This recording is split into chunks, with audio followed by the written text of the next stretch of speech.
Don't forget, you can reach the latest episode of Potomac Watch anytime. Just ask your smart speaker, play the Opinion Potomac Watch podcast. From the opinion pages of the Wall Street Journal, this is Potomac Watch. Welcome back. The mute button, though, may help Trump channel his attacks. Instead of getting into petty disagreements and saying, that's not true, what about this, what about that, he has to wait for his turn, and it may help him channel his attacks into arguments about Kamala Harris's record in the Biden administration and as a candidate in that 2020 campaign. I think there's still lots of questions about what position she holds now, why she changed her mind. In that CNN interview she did, she just said that my values have not changed, which I don't think to many voters who are opposed to Medicare for all, for instance, is a satisfying answer. And there may be more questions, more dirt there to find on everything that Kamala Harris endorsed back in 2019 when she was running for office. This week, CNN has dug up her answers to an ACLU candidate questionnaire.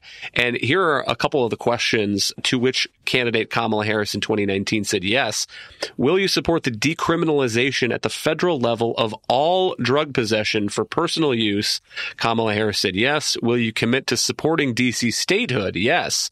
Will you urge Congress to pass and commit to signing the Each Woman Act, which would lift abortion coverage restrictions, including the Hyde Amendment, which is an amendment that bars taxpayer funding of abortions? Kamala Harris in 2019 said yes. As president, will you use your executive authority to ensure that transgender and non-binary people who rely on the state for medical care, including those in prison and immigration detention, will have access to comprehensive treatment associated with gender transition, including all necessary surgical care? And Kamala Harris in 2019 said yes. So this is running at CNN under the headline, Harris told ACLU in 2019 she supports cuts to ICE funding and providing gender transition surgery to detained migrants.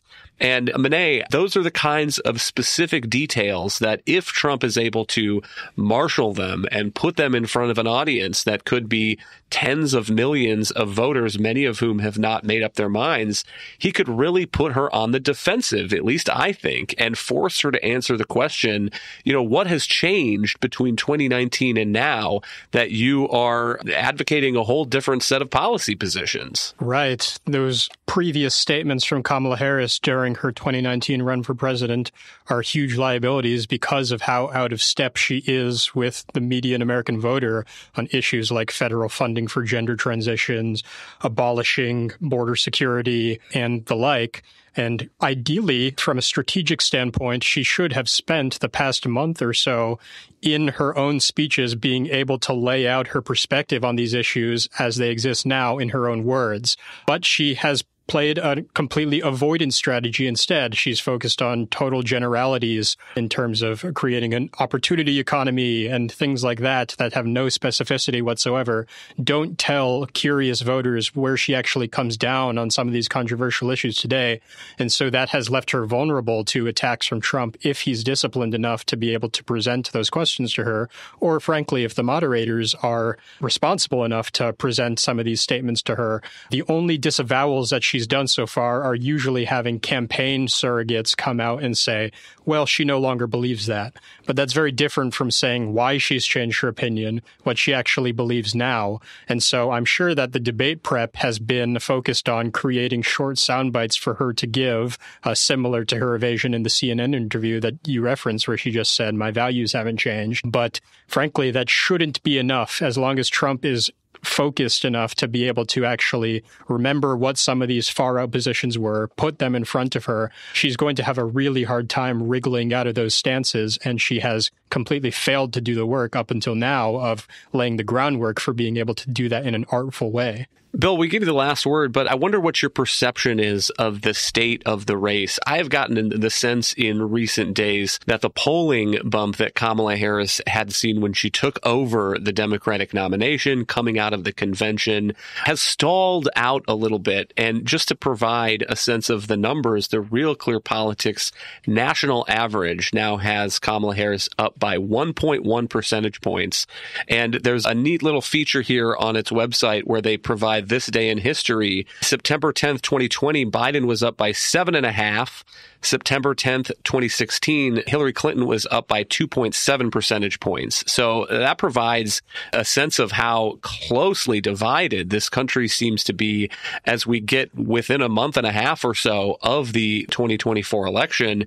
And by the way, the swing state polling is a little different. Real Clear Politics average has Trump up by 0.3 in Georgia, Harris up by 0.6 in Nevada, and the Pennsylvania average is a dead tie, 47.6 for both Trump and Harris. And so it seems to me like we are in a state, Bill, where it's really a coin flip, and it seems like this election could go either way. I agree, Kyle. And because it's a coin flip, that makes any kind of national or even local campaign events have more import. Because if everyone sees it, 51 million people watched Joe Biden implode on 27th. That's compared to only about 7 million, I think, or so. That would be high, who watched both conventions and so forth. So, a gaffe could be deadly in this. They're all too close to call in the battleground states. So I think it'll be a fight till the end, and we'll see. Some of the pollsters, even liberal pollsters, are warning because of the figures you cited for Biden in 2020 and Hillary Clinton in 2016, that Trump's support is understated in polls. Now, whether that holds true in a close race like this or not, we'll have to see. But it is a historical precedent, and it's something worth watching. It means it's a mad dash to November 5th, and no one can sit back and be complacent. Thank you, Bill and Monet. Thank you all for listening. You can email your own debate reactions to pwpodcast@wsj.com. If you like the show, please hit that subscribe button, and we'll be back tomorrow with another edition of Potomac Watch.